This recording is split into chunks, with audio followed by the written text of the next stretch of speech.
Bonjour, bienvenue au domaine de Châteauvieux. Aujourd'hui, on va vous préparer une recette de pigeon. Donc l'intitulé, c'est le pigeon des Deux-Sèvres, rôti, poché en vessie avec des petits légumes. Donc on prend un pigeon de 500 à 550 grammes, des petits cubes de panais, une jardinière de légumes, donc il y a des poireaux, du céleri, des carottes, des asperges, un peu de persil italien et des échalotes. Voilà. Donc on le poivre à l'extérieur et à l'intérieur. Voilà. Ce qui est important aussi, hein, pour donner du goût à la chair aussi à l'intérieur. Voilà, pas trop de sel. Hein. Voilà.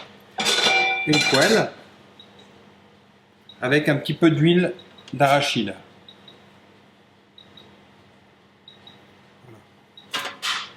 Une petite noisette de beurre. Voilà. Hop, regardez, c'est pas grand chose. Maintenant, vous laissez fondre le beurre avec l'huile. Donc là, on va rôtir le pigeon, hein, pour lui donner une belle caramélisation, justement pour que la peau soit croustillante et qu'il ait du goût. Voilà. Alors ça, voilà, on le met dans la poêle avec un petit beurre noisette. Hein. Attention, le beurre ne doit pas être brûlé. Donc là, j'avais pas assez de beurre, je vais remettre une petite noisette de beurre. Hein, voilà. Regardez, hop. Ça fond, ça colore, mais ça ne brûle pas. C'est primordial. Hein, parce que si le beurre est brûlé, ça ne colore pas le pigeon. Par contre, si le beurre est noisette, le pigeon va avoir une belle coloration. Regardez. Allez, hop. Ça donne envie déjà. Hein. Pendant 2 minutes, on va le mettre au four pour que justement la chaleur pénètre à l'intérieur du pigeon. Pendant ce temps, là, vous avez votre vessie. Vous mettez les légumes dedans. Hein. Donc avec votre petite cuillère, donc les carottes. Hein. Donc les carottes, je n'allais pas vous faire voir comment on taille les carottes. Donc c'est des taillés en bâtonnets, on lave, on épluche, on taille et on cuit la carotte à l'anglaise. Donc là c'est les premières asperges. Hein. On est mi-mars, donc c'est des asperges qui viennent de France, qui viennent de Malmort. Donc un beau produit. Hein. Voilà. Donc là, les 2 minutes sont écoulées. On sort le pigeon du four. Voilà.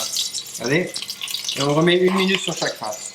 Voilà. Donc le pochage du pigeon, hein, c'est un consommé de volaille. Donc on fait cuire des carcasses de volaille. Après on récupère le jus et on fait une clarification. Donc la clarification, c'est des blancs d'œufs, de la viande de volaille et des légumes. Et puis on fait monter toutes les impuretés. Ça, c'est un jus de volaille avec tous les abattis de volaille.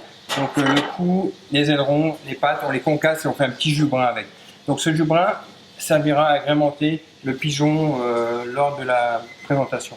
Hein, donc le pigeon, hein, bien noter la cuisson, donc c'est 4 minutes au four, 2 minutes sur le dos et 1 minute sur chaque suprême, pour justement qu'il soit bien coloré.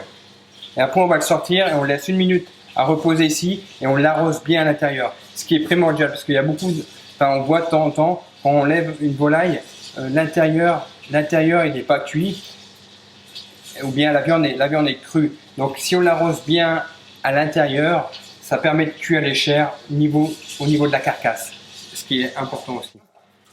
Voilà, on l'arrose un petit peu à l'intérieur. Hein, comme je vous l'ai expliqué avant, là ça va cuire les chairs. Voilà. Regardez, c'est beau, super. Voilà. Ça c'est primordial, sur toutes les volailles. Hein. Mais de toute façon, une viande en général, c'est important de l'arroser. Il faut la nourrir. On va arroser là. Voilà. Et la couleur, il prend une belle couleur, c'est bon. Il faut bien s'en occuper. Alors, on peut pas dire oui, je vais faire un pigeon, je le mets dans le four, je vais faire les courses pour les autres légumes et je reviens après. Ça va pas. Voilà. Vous avez vu, on a réalisé une belle cuisson. Et puis c'est pas... Hein, on pourrait croire que ça peut cuire plus longtemps, mais juste 4 minutes au four, c'est suffisant. Après, il ne faut pas oublier, on va le cuire dans un consommé, et puis ce consommé, ben, il est chaud, donc il va encore cuire un petit peu pendant 11 minutes au bain-marie. Maintenant, j'ai besoin d'un petit coup de main pour mettre le pigeon en vessie. Esteban, s'il vous plaît. Allez. Voilà. Bon. Donc, bonjour. Voilà. Donc moi, je vais mettre le pigeon dans la vessie.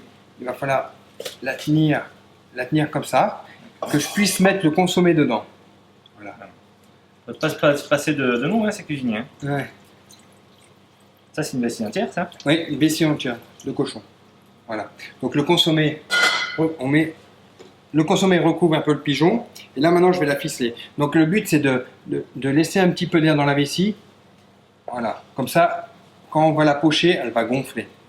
C'est important de bien ficeler la vessie parce que quand on va le mettre dans la chauffante, ça va gonfler. Et si elle est mal attachée, ben ça va pas tenir, quoi.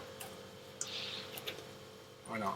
Ces vessies, elles sont traitées avant ou tu les mets comme ça? Non, alors c'est des vessies naturelles, hein. Ils sont séchés et nous on les réhydrate.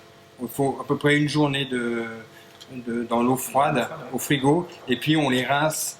Il faut les rincer en fin de compte. Ouais, pour enlever le goût de. Ouais, pour enlever le goût de l'épine, non? Oui, oui.